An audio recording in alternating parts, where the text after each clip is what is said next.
இந்த ஆண்டின் தொடக்கத்தில் மட்டும் மலேசியாவில் 1459 போலி முதலீட்டு மோசடி வழக்குகள் பதிவாகியுள்ளதாகவும், இதனால் பொதுமக்கள் சுமார் 188 மில்லியன் ரிங்கெட் இழப்பை சந்தித்திருப்பதாகவும் புக்கெட் அமான் வணிக குற்ற விசாரணைத்துறை தெரிவித்துள்ளது.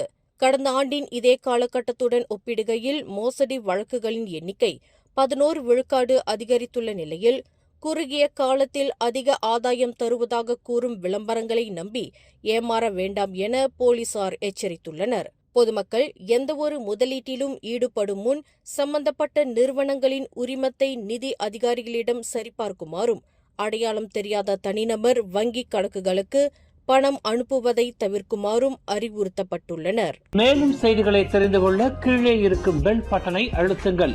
உங்கள் மகிழ்ச்சியை வெளிப்படுத்த லைக் மற்றும் ஷேர் செய்யுங்கள். தொடர்ந்து திசைகளோடு இணைந்திருக்க சப்ஸ்கிரைப் செய்யுங்கள்.